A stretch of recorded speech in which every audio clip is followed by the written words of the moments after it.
Primeira Epístola de São Paulo aos Coríntios, capítulo de número 2 e o versículo de número 9. Deus está aqui. Quem encontrou, diga amém.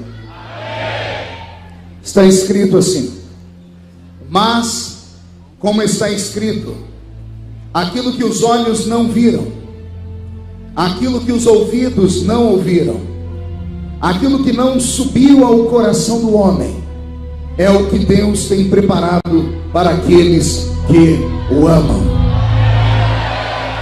Feche a Bíblia, coloque no banco, na cadeira e pegue na mão da pessoa mais perfumada do seu lado.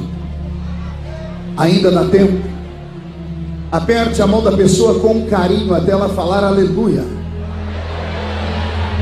Pentecostal que não faz barulho está com defeito de fabricação, não é? Vamos orar. Pai, nós te exaltamos, nós te glorificamos, e nós entendemos que dentro de alguns minutos, e este santuário ficará pequeno para o tamanho da glória que o Senhor vai mandar do alto dos céus. Os que vieram tristes começarão a saltar de alegria. Os que vieram se arrastando não voltam se arrastando para casa.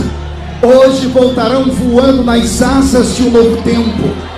E antes que eu comece a ministrar a sua palavra, cerque este lugar com a sua glória. E num raio de 5 quilômetros, onde houver um demônio alojado, eu dou a esses demônios segundos para sumirem daqui. Porque se não sumirem, serão queimados pelo poder da sua glória que aqui será derramada. Rasgue o céu sobre a cidade de Cosmópolis essa noite, Deus. Manda anjos de fogo descerem aqui. Que esses anjos desçam trazendo brasas de fogo nas mãos. Comece a esparmar essas brasas entre nós. E onde houver um crente cheio do Espírito Santo, pega ele nesta noite, Jesus, e mostra o caminho da verdadeira e poderosa adoração.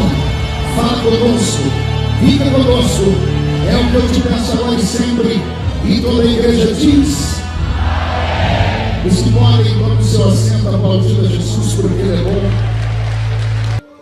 Abrir a Bíblia Sagrada na Epístola de São Paulo aos Coríntios é uma aventura. Uma aventura daquelas que você só tem uma vez na vida.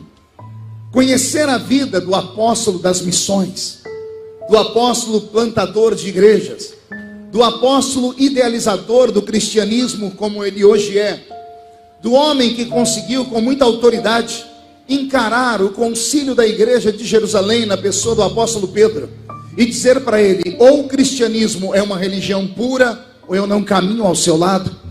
Porque quem conhece a história da igreja sabe que o início da igreja, a nossa fé não era uma fé pura, o cristianismo não era puro, era um cristianismo enjudaizado, ou um judaísmo cristão. Foi o apóstolo São Paulo quem conseguiu, com muita luta e com muita cultura, mostrar à igreja daquele tempo que Jesus não precisava em nada dos resquícios e dos esboços do Velho Testamento, por assim dizer, e que o cristianismo era uma religião nova, que traria ao homem tudo aquilo que o homem necessitasse. Portanto, caminhar pelas cartas de Paulo é uma aventura. É voltar no tempo em que esta igreja que aqui está foi fundada, foi formada. E eu queria convidar você para conhecer um pouquinho da vida deste apóstolo. Ele plantou inúmeras igrejas. A primeira igreja da qual ele foi partícipe foi a igreja de Antioquia, ao lado do irmão Barnabé. Depois disso, ele teve uma coragem única. Não sei se eu teria coragem dele. Ele teve coragem de deixar o ranço judaico e partir para um lugar onde nenhum dos apóstolos que Jesus havia levantado tiveram coragem de ir. Eu não sei se você se lembra, mas o cristianismo precisou de uma adaptação. Quando Jesus passou por esta terra, ele levantou 12 homens. Quantos homens, igreja? Não ouvi? 12 apóstolos, e a nossa fé é fundamentada na fé desses 12 apóstolos. Antes de ir embora da terra, Jesus deu uma ordem a esses 12 apóstolos. Ele disse a eles assim: vocês vão receber poder que vai vir do alto, e vocês serão as minhas testemunhas em Jerusalém, Samaria, Judeia e até os confins da terra. Qual foi o último lugar? Não ouvi? Que bom, que lindo. Então preste atenção. Aconteceu algo que o Senhor Jesus teve que adaptar à vocação da igreja. Porque quando ele saiu da terra e foi assunto ao céu, os 12 discípulos que aqui ficaram, com exceção de Judas, o Iscariotes, que havia se suicidado, outro é levantado em seu lugar, esses 12 homens intrépidos, seres humanos escolhidos por ele a dedo, não tiveram a habilidade de cumprir o ID de Jesus de maneira perfeita. Eles até evangelizaram Jerusalém. Eles evangelizaram até Samaria, quebrando a dificuldade que havia entre judeus e samaritanos. Eles foram até a pequenina Judéia, mas eles não tiveram coragem de ir até os confins da terra.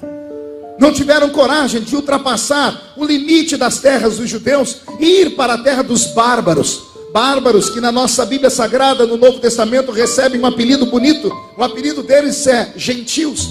E esta palavra gentios não tem a ver com bondade, gentileza. É um apelido para pagãos.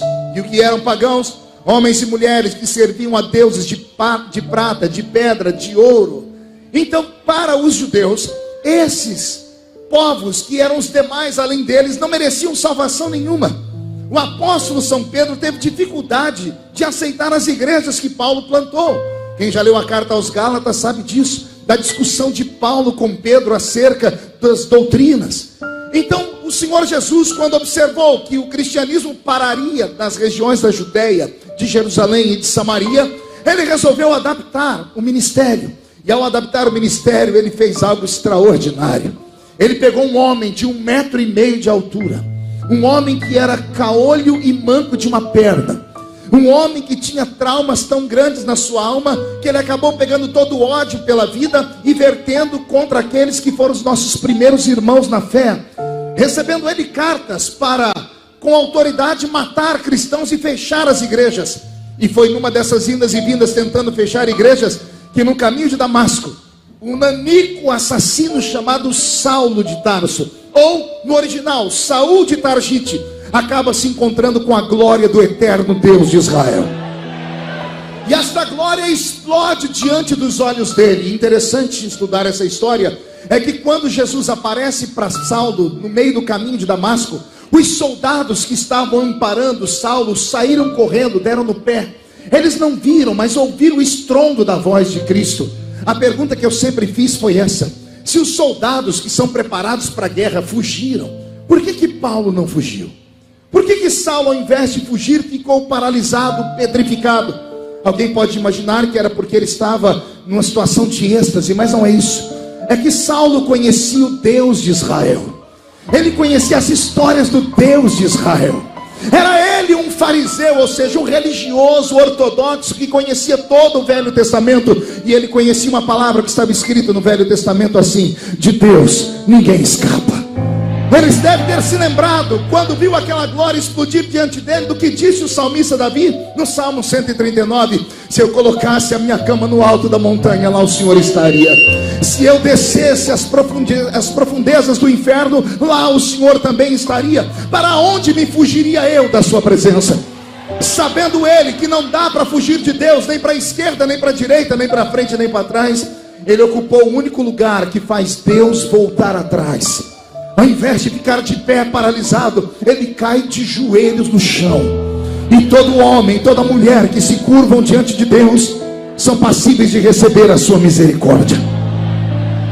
E foi nesse momento que Jesus, que eu tenho certeza, não foi ali para dar um puxão de orelha nesse nanico. O Senhor foi ali para fuzilar Paulo. O Senhor foi ali para acabar com a vida dele, porque ele estava matando crentes gratuitamente. Aquela glória que derreteu os olhos dele porque os olhos são a parte mais sensível do corpo humano. Na sequência se derreteriam as suas orelhas, o seu nariz, as falanges dos dedos, até o seu corpo ser inteiramente carcomido, como aconteceu com o corpo de Uzá no Velho Testamento, que se jogou em cima da Arca da Aliança quando esta abriu e liberou a glória de Deus. Saulo seria assassinado naquele dia, morto. Mas o Senhor Jesus, quando viu ele de joelho, resolveu mostrar que a graça é maior do que a lei. Todavia o Senhor deu a ele uma punição tão grande que disse a ele: vai chegar dias na sua vida que você vai ter que dizer assim: melhor teria se eu tivesse morrido, porque duro é para ti recalcitrar contra os meus aguilhões.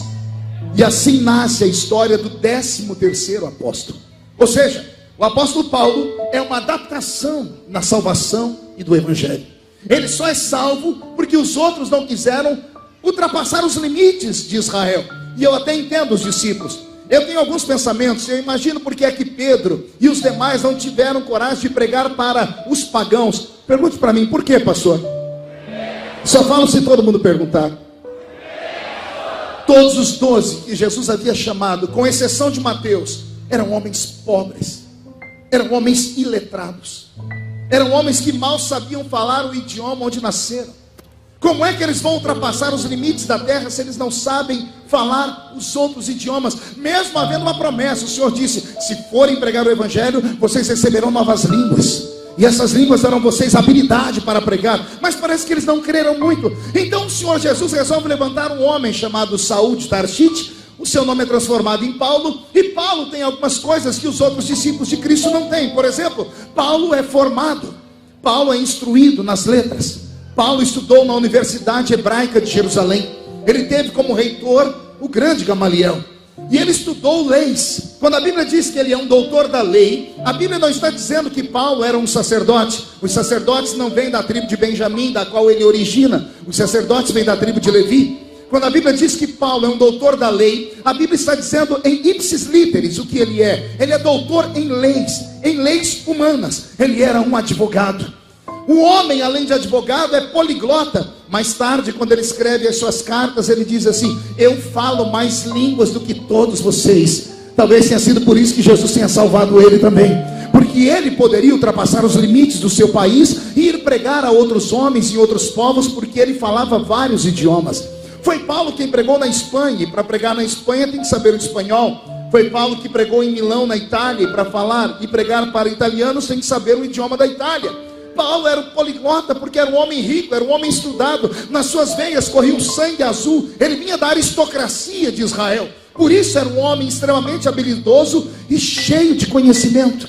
Esse homem, quando o Senhor Jesus resolve usá-lo, e isso levou 14 anos. Quantos anos eu disse? Entre o dia em que ele se converteu e o dia em que Jesus resolve levantá-lo, são 14 anos de provação, 14 anos de isolamento na cidade de Tarsis, 14 anos abandonado pelo clero da igreja de Jerusalém, que quando olhava Paulo, ficavam com medo dele. Pastor, medo de um homem de 1,5 metro, calvo, caolho e manco de uma perna.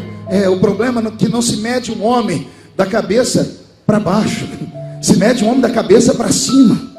Um homem não pode ser medido pela sua estatura, tem que ser medido aquilo que ele tem dentro dessa carcaça aqui. Paulo não era normal. Quando Pedro e João viram Paulo pregar pela primeira vez, eles ficaram desconcertados, porque tudo que Pedro e João tinham, Paulo tinha. Só que eles perceberam que Paulo tinha algo que eles não tinham. Deu para entender o pregador aqui? Eu vou explicar de novo. Pedro e João ouviram Paulo pregar lá na casa de Simão Curtidor, e viram que ele tinha verborragia, viram que ele tinha unção, que ele tinha glória, porque Jesus o havia ungido. Todavia, quando eles começaram a prestar atenção na pregação dele, eles viram que Paulo, novo convertido, começou a citar Jesus no Velho Testamento inteiro. Começou a falar de um Cristo que nem eles nunca ouviram falar, porque eles eram homens que não sabiam ler nem escrever. João vai aprender a ler e escrever com 80 anos, e aos 90 escreve o Apocalipse. Olha que coisa interessante, nenhum deles, com exceção de Mateus, que era cobrador de impostos, sabia ler e escrever. Mas Paulo sabia ler, escrever e era advogado. Então quando Paulo começa a pregar, Paulo tem graça. E graça Pedro e João também tem. Só que Paulo tem conhecimento. E Pedro e João têm pouco conhecimento. O conhecimento que eles têm, eles aprenderam com Jesus em 3 anos e meio de um seminário intensivo. Mas Paulo não. Paulo conhece as letras e conhece as leis. Eles começam a perceber que se Deus levantar esse baixinho, não tem quem segure ele. E o que eu vou falar agora, eu espero que não seja coisa ruim ao ouvido de ninguém. Existem homens que o ministério não levanta. Existem homens que o próprio Deus levanta. E é assim que funciona. E foi essa a história do apóstolo São Paulo. Depois de pregar na pequena Antioquia, e ali na pequena cidade de Antioquia levantaram um trabalho violento, ele então rompe com o irmão Barnabé, porque Barnabé era o líder e Paulo era o coadjuvante. Mas de repente o coadjuvante se tornou mais intenso do que o líder, porque ele tem graça, tem conhecimento, tem habilidade, é poliglota. E ele resolve então empreender uma viagem para uma terra que eu não teria coragem de ir. Pergunte por quê?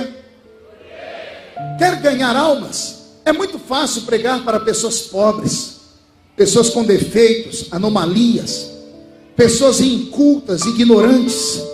É muito fácil ganhar almas. Quer pregar para 100 mil pessoas? Junte um dinheirinho, não precisa ser muito. Vá até o continente africano, arrume um intérprete, coloque 1 tonelada de alimentos, e você vai ter 100 mil pessoas te ouvindo pregar e aceitando Jesus depois disso, porque eles não têm cultura, não têm dinheiro, não têm comida. Quer ganhar almas? Não vá ao centro da cidade, vá pelas periferias, onde os pobres estão, porque a necessidade deles é intensa, e o Evangelho leva a resposta para eles. O apóstolo Paulo, ao invés de pregar nos lugares mais ruins da terra, resolve subir até a Grécia. Ele vai para onde? Se a gente no banco se acerte. Pregar para gregos não era fácil. Os gregos, meu pastor, tinham 4 características que só eles tinham naquele tempo. Os gregos eram bonitos e bonitas. Pense num povo que era belo. Até os dias de hoje, passaram-se milhares de anos, quando uma mulher vê um homem bonito passar pela rua, ela diz: parece um deus grego. Quando passa uma mulher bonita, o homem diz: parece uma deusa grega. Porque os gregos sempre tiveram habilidade com o corpo humano. Você sabia que quem cuidou pela primeira vez do corpo humano foram os gregos? Você sabia que os esportes nasceram com os gregos? A palavra Olimpíada vem de Olimpo, um monte ou panteão onde estão os deuses gregos. Você sabia que essa história de halterofilismo, de academias, nasceram com os gregos? Então os gregos tinham uma importância tão grande pelo corpo humano que cuidavam dele. Cuidavam tanto que a medicina nasce com os gregos. O pai da medicina é Hipócrates, um grego, que mais tarde abandona a medicina, e são os egípcios que vão fazer com que a medicina se torne uma grande ciência. Mas nasce com os gregos essa habilidade toda. Então uma coisa é você pregar para pessoas que têm um problema com a sua autoestima. Uma coisa é você pregar para a pessoa que está do seu lado, que quando olha no espelho não sabe se está de frente ou de costa. Uma coisa é você pregar para uma mulher que não tem amor próprio, que não tem paixão pela vida, pelo seu cabelo, pela roupa, e todas as vezes que você olha para ela está de cabeça baixa porque ela não se aceita. Se vocês levaram o Evangelho para essa pessoa e falar que Jesus a ama como ela é, possivelmente ela vai aceitar Jesus como Salvador, porque o Evangelho põe o homem de pé. É isso que o Evangelho faz. Agora, pregar para pessoas bonitos e bonitas, eles são arrogantes. Vejam os artistas, vejam as atrizes, vejam os atores, vejam o povo de televisão, os cantores, se julgam acima de nós, meros mortais, porque tem habilidade com a beleza, tem dinheiro no bolso. Pois bem, pois Paulo não teve medo. Ele entrou na Grécia, na terra dos homens e mulheres bonitos. Só que além de encontrar um povo bonito, ele encontrou um povo rico. Um povo que é a igreja? Uma coisa é você pregar para pobres, como eu disse. Outra coisa é você pregar para gregos, cuja primeira cidade da Grécia, ou a maior delas, que é Éfeso, tem dentro dela uma das 7 maiores maravilhas do mundo antigo. Éfeso tinha um porto tão grande que todo o comércio do mundo antigo era feito através deles. Todas as pessoas que queriam vender especiarias, seda, madeira, pedras preciosas, tinham que ir a Éfeso. E os gregos então são os pais da civilização moderna por causa disso. São eles que começam a criar cultura, costumes, e estabelecer a sociedade como hoje ela está, porque eles tinham beleza e tinham dinheiro. Mas não era só isso que eles tinham. Além de serem belos e ricos, eram inteligentes. Eu disse que eram o quê? Mas não é uma inteligência como essa que nós normais temos, não. Os gregos inventam uma matéria que até hoje dá um nó na cabeça dos nossos filhos quando vão para a faculdade. São eles que criam a tal da filosofia. Qual o nome da matéria? Você sabe o que significa filosofia? Filosofia é a junção de 2 palavras em latim, philos e sophia. Philos seria amigo, irmão, sophia, sabedoria, inteligência. Os gregos criaram a filosofia ou filosofia. Eles criaram a habilidade de você ser amigo da inteligência, da sabedoria, de querer aprender as coisas. São eles que criam a dialética, são eles que criam a retórica, são eles que criam a habilidade de você discursar, de você debater. A palavra parlamento vem lá daquela terra de parlar, falar. Paulo diz que encontrou entre os gregos muitos paroleiros, homens que viviam de contar histórias e meditar sobre elas. Ora, os meus filhos, eu tenho uma filha de 22 anos, de vez em quando ela me liga e diz: pai, me ajuda aqui. Eu digo aqui: me ajuda a interpretar um texto que foi escrito há 3 mil anos atrás por um grego. Eu digo: manda, daqui a pouco chega um texto de Platão. Só Jesus na causa. Quem aqui já estudou sabe do que eu estou falando. Tentar entender a mente de Sócrates, Aristóteles, tentar entender o pensamento de Platão. Não é para... Nós vivemos num mundo de tecnologia, estamos 3 mil anos na frente deles, e eu leio o texto, releio o texto, tenho que decifrar palavra por palavra, não consigo entender o que ele quer dizer. Homens inteligentes, esses gregos conhecem sabedoria. Uma coisa é você pregar para uma pessoa que não sabe mais ou menos a língua portuguesa, vai pregar para uma pessoa que conhece letras. E Paulo entrou em uma terra onde os homens e mulheres eram bonitos, ricos e inteligentes. Só que eles têm um agravante a mais. Pergunte o quê? São místicos. São o quê? Eles acreditam no sobrenatural. Eles acreditam tanto no sobrenatural que Paulo, quando passou pela cidade de Éfeso, lá em Atos 19, ele teve que fazer um jogo com os gregos e mostrar para eles que a oração dele era mais forte do que a macumba dos gregos. Lá em Atos 19 está lá os feiticeiros queimando as fórmulas de encantamento. Vejam só, eram gregos, eram ricos, belos e sábios, mas eram místicos, acreditavam em feitiçaria. Mas não eram místicos só em feitiçaria, eles acreditavam em 1 milhão de deuses. Os gregos eram tão arrogantes, senhoras e senhores, que para eles o céu ficava na Grécia. O céu ficava no alto de um monte chamado Monte Olimpo, e lá sentado no trono está Zeus, de onde herdamos o nome Deus. Zeus é anterior à palavra Deus. E esse Zeus que está no Monte Olimpo tem mais 2 irmãozinhos. Um se chama Hades e o outro se chama Poseidon. E essa tríade de deuses gregos domina o universo. Um domina o céu e os ares, o outro domina o mundo dos mortos e o outro domina as águas. Deuses safadinhos. De vez em quando eles ficam entediados no Monte Olimpo, descem pela terra e se enamoram com as mortais. E aí nascem alguns seres que eles chamam de semideuses, como Artemis, como Hércules, Teseu e outros mais. Hollywood ama transformar os gregos em filme. Tem os titãs. A última agora, a Mulher Maravilha, o nome dela Diana, é dado porque Diana é uma deusa grega e ela é filha de Zeus com mais alguém. Olha como é a cultura deles.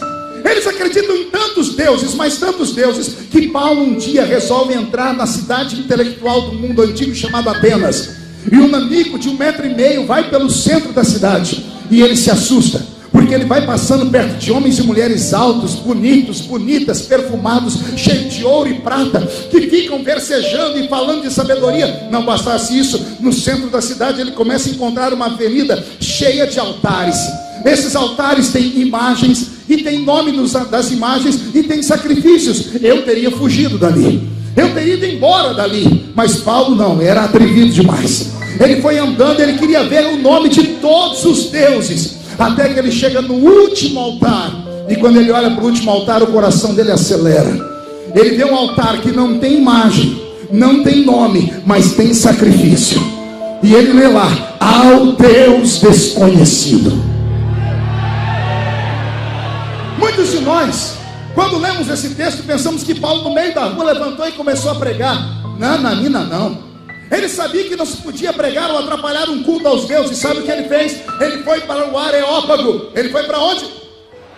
Lá no Areópago era um anfiteatro a céu aberto, parecido com esse espaço aqui, só que cheio de arquibancadas. E todas as vezes que alguém tinha uma nova filosofia, ia para lá, chamava atenção, e os gregos amavam ouvir situações novas, matérias novas. E ele começou a bater palmas e começou a chamar a atenção das pessoas. E para chamar a atenção deles, Paulo começa a discursar como um epicureu. Ele começa a recitar coisas. Tem escritos de Paulo que não são inspiração divina. Ele recita páginas e páginas da teoria dos epicureus. E quando ele começa a falar dos epicureus e a sua doutrina sobre o pós-morte, os gregos param para ouvi-lo, mas só tem homens ouvindo, e o evangelho é para homem e para mulher. Então Paulo para de falar dos epicureus e começa a recitar os poemas dos estoicos. E quando quando ele começa a recitar os poemas, as mulheres vêm ouvir, porque mulher é mais amante da palavra do que o homem quer sabedoria, a mulher quer paixão. E Paulo começa a falar sobre epicureus e ganhos inteligentes, começa a falar sobre os estoicos, e as mulheres começam a dizer: esse judeu sabe muito. E quando o Areópago está entupido de pessoas como estamos aqui, olha o que ele diz: atenienses, estava eu andando no centro de vossa cidade e vi o tamanho de vossa fé.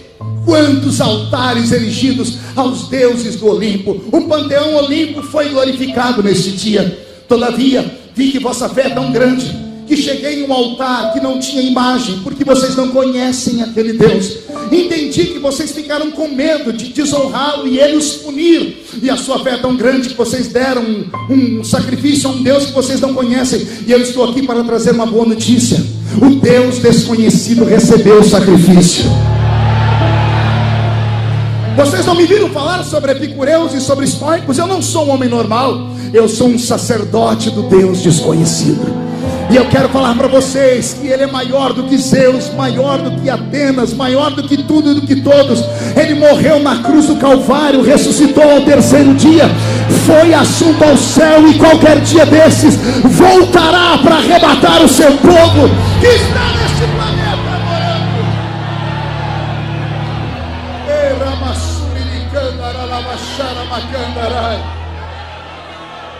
O meu corpo se arrepia, a minha alma se enche, e eu fico como pregador com uma inveja santa desse nanico.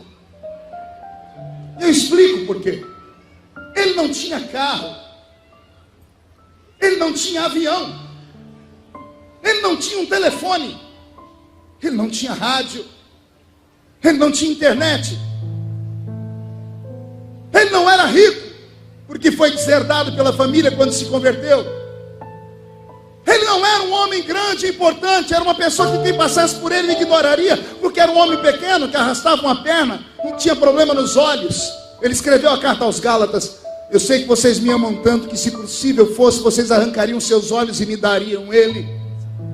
Era um homem normal, era uma peça que qualquer pessoa poderia olhar e dizer assim: não faz diferença nenhuma na terra. Mas havia dentro dele uma vocação, havia dentro dele algo divino, havia dentro dele uma fagulha eterna, havia uma glória tão poderosa dentro dele, que não tinha demônio no inferno, não tinha homem na terra, e não tinha anjo no céu que pudesse parar a chamada dele. E olha que tentaram, jogaram ele de cima da muralha, ele ficou em coma muitas vezes. Foi assim que ele conheceu o médico Lucas. Por 3 vezes sofreu naufrágio, e as ondas do mar não conseguiram matá-lo.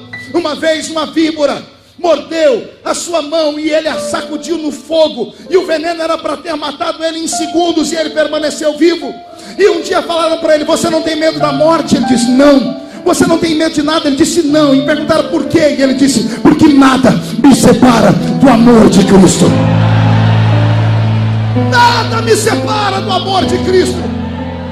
Eu estava esta tarde orando no hotel, e eu que prego há tantos anos, são 32 anos ministrando, em mais de 80 países do mundo livre, e até alguns países em cadeias de ferro, em quase 4.000 cidades do meu Brasil, assembleiano roxo. Tenho caminhado por esse nosso país e por alguns países do mundo, e tenho sentido uma falta tão grande de homens que tenham a mesma paixão, que tenham a mesma unção, que tenham a mesma dedicação e eloquência. Homens que não se vendam pelo vil metal, homens que quando chegam num ambiente, o ambiente muda por completo. Esses homens não são de aço, são de carne e osso, mas eles reverberam a glória do eterno Deus de Israel. A minha oração nessa tarde foi: Deus, nesses 70 anos de Assembleia de Deus em Cosmópolis, veja só, eu não estou falando de uma grande cidade, eu não estou falando de Ribeirão Preto, Campinas, não estou falando de cidades gigantes, eu estou falando de Cosmópolis.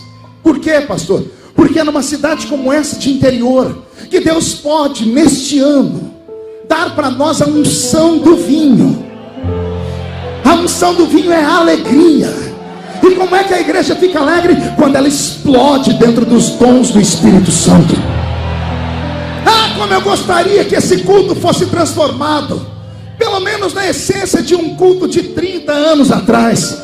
Com certeza nós não estaríamos aqui parecendo esses homens e mulheres tão belos e arrumadinhos que estamos aqui, não.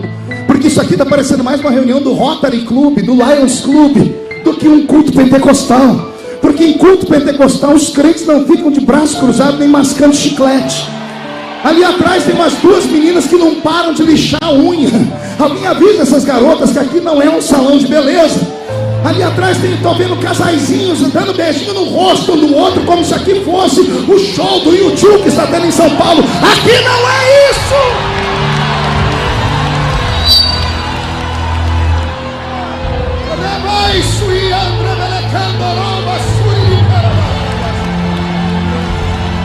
Isso aqui é um culto assembleiano. Duas coisas são obrigadas a acontecer num culto assembleiano. Eu não disse, não estou sugerindo, eu estou dizendo que é uma obrigação num culto assembleiano. Duas coisas: ou o céu desce, ou a igreja sobe. Eu não aceito nada menos do que isso. Nada menos do que isso. E por que o senhor está falando isso, pastor? Porque quando Paulo saiu da região de Israel e foi pregar na Grécia, pastor Alcides, ele chegou na cidade de Corinto. E na cidade de Corinto ele encontrou essa classe de homens bonitos, ricos, místicos e sábios. Ora, para ganhar essas pessoas, ele deveria, eu penso assim, para ganhar um rico, você tem que ser como um rico. Não é assim que a gente aprende sempre que tem um curso de evangelismo na igreja? Cada peixe se pesca com uma isca. Quer pegar um lambari, é minhoca. Quer pegar um merlim azul, tem que ser você tem que ter todo um equipamento e uma isca grande. Não é assim que nós aprendemos? Então eu pensei que quando entrou Paulo na cidade de Corinto, na Grécia, ele chegou falando de coisas grandes. Ledo engano. Mais tarde fui ler Paulo escrevendo aos Coríntios. Olha como ele começa a carta. Ei, irmãos de Corinto, vocês esqueceram como o evangelho nasceu aí?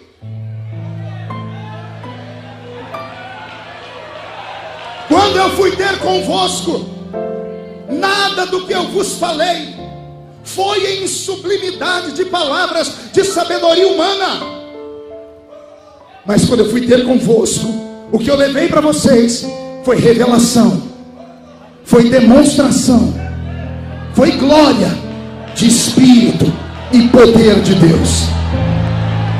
Não, você não entendeu, eu vou repetir.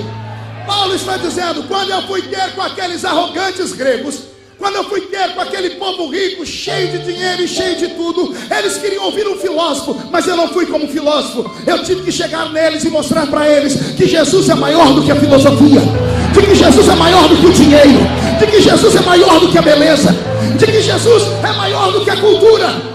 Quando eu fui ter convosco, eu não precisei pregar, eu mostrei o que é o evangelho. Paulo, quando entrou em Corinto, ele transpirava azeite. Ele pregou para um povo e ganhou e construiu uma igreja tão linda, mas tão linda, que é o meu sonho de pastorear. Eu sou pastor de um campo, sou pastor presidente de uma igreja. A minha igreja tem o nome lá, Catedral do Avivamento, é Igreja Evangélica Assembleia de Deus, Ministério Catedral do Avivamento. Porque o meu sonho foi sempre ser pastor de uma igreja avivada. Mas às vezes me dá angústia chegar no culto.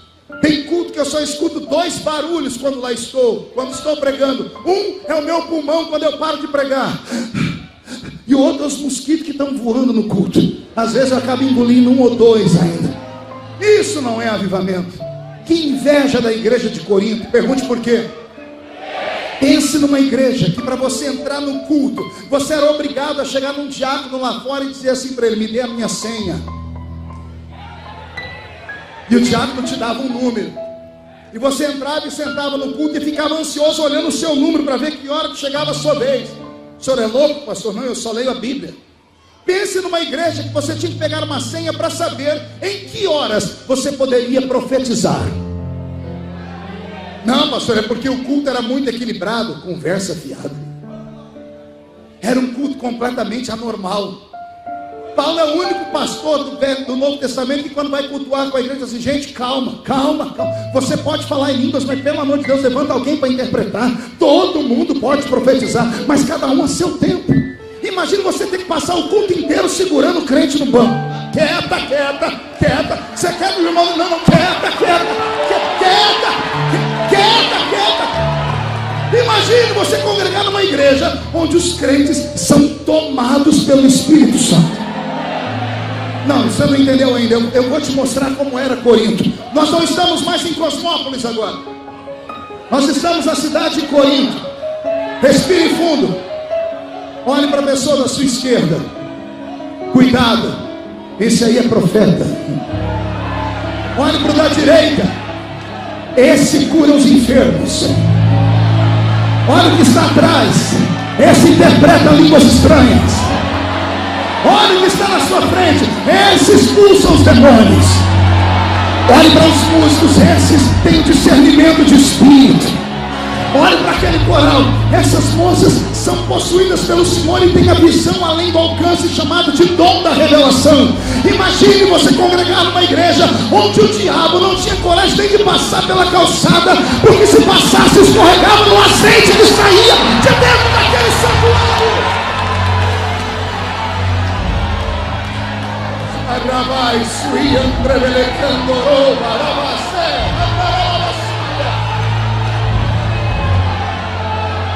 Como é lindo a Assembleia de Deus. Eu estou olhando aqui, vendo duas reações.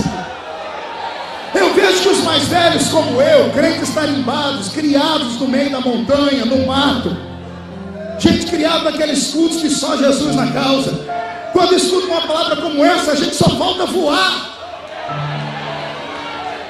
Aí na mesma igreja tem uma outra geração que cruza os braços, põe a mão no queixo, olha de cima para baixo e diz assim: to be or not to be, that's the question. Ficam filosofando, pastor Albino, anotando para ver se tudo que a gente fala faz sentido. Não, pastor, eu não sou menino como o senhor, pastor, eu sou estudado, eu tenho anel de formatura, pastor. Coisinha de Jesus eu também tenho. Eu me comunico em 3 idiomas. Eu escrevi 21 livros. Eu prego para o presidente da república e disserto sobre muitas matérias, inclusive filosofia. Todavia, quando Jesus me toma as favas para a filosofia, eu sou um crente assembleiano. A minha essência é glória e fogo. Quer me matar do coração? É você ficar me olhando com esse olho seco, parecendo olho de sapo que morreu no dia de enchente. Quer que eu pare de pregar e vá embora correndo? É você ficar me olhando com essa cara feia, parecendo que foi batizado num pote de vinagre. Quer me deixar desesperado? É ficar o culto inteiro com essa boca travada. Segura aí. Essa boca de aço, essa língua de ferro, esse queixo de concreto. Isso me desespera.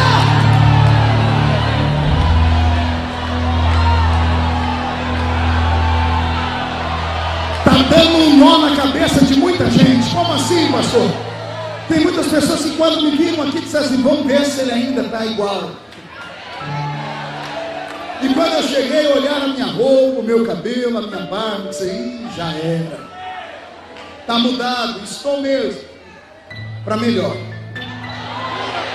As irmãs que usam o Bombril há muitos anos sabem do que eu estou falando.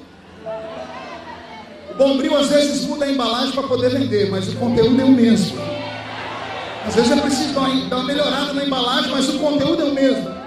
Eu mudei a aparência, mas quando você fecha os olhos, você escuta o mesmo menino da Vila Tatu. O mesmo menino que Jesus pegou no meio do nada e levantou para ser um pregador da sua palavra. Agora, posso eu te criticar também? Eu tenho certeza que você não mudou nada. Quem te viu chegar hoje aqui disse: esse crente é o mesmo crente há 500 anos. Mesma roupa, mesmo jeito de se portar, mesma paz do Senhor. Só que quem senta perto de você diz assim: cadê aquela alegria que ele tinha? Cadê aquela profecia que saiu dos lábios dele? Então eu te faço uma pergunta: o que é pior, mudar por fora ou mudar por dentro? E se você mudou por dentro, eu estou aqui hoje como o apóstolo Paulo escrevendo a carta aos Coríntios para te dizer: as coisas estão desandando, mas ainda existe um remanescente no nosso meio. E para esse remanescente há uma promessa. Paulo diz: aquilo que os olhos não viram, aquilo que os ouvidos não ouviram, aquilo que não subiu ao coração do homem, é o que Deus tem reservado para aqueles que o amam. Por gentileza, levante a mão direita para o céu comigo. Coloque no ombro de quem está do seu lado com respeito e carinho. Ainda que você não goste, mas só para não me deixar triste, segure o ombro da pessoa com bastante força. Chacoalha ela para mim. Chacoalha essa moça bonita, esse rapaz bonito. Chacoalha. Tira ele do lugar. Diga: Deus te trouxe aqui para isso. Diga: Deus te trouxe aqui para sacudir a sua fé, para sacudir o seu ministério, para sacudir o estado de São Paulo. Deus está neste lugar.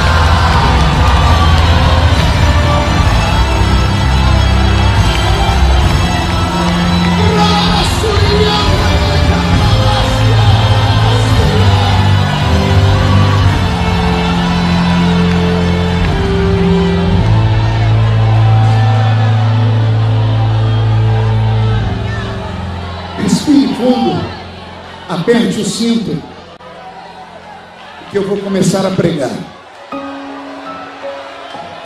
Robson, mude a música para mim. Eu fiz toda essa apresentação, essa introdução, para tentar entender a mente do apóstolo São Paulo. Paulo não escreveu a carta aos Coríntios para plantar a igreja já estava plantada. Paulo não conseguia passar muito tempo em uma cidade, ele era um apóstolo. Ele plantou a igreja mais viva da história e entregou na mão de alguém que ficou ali. E ele embrenhou pelos campos missionários. Passaram-se quase 30 anos. Ele está em um barco e alguém dentro do barco o reconhece. Se aproxima dele, se apresenta e diz: eu sou da cidade de Corinto e eu era criança quando o senhor lá pregou. E acontece o que acontece sempre quando um pastor que passou por um ambiente encontra um crente antigo. Paulo olhou para aquele crente e perguntou: como é que está a igreja?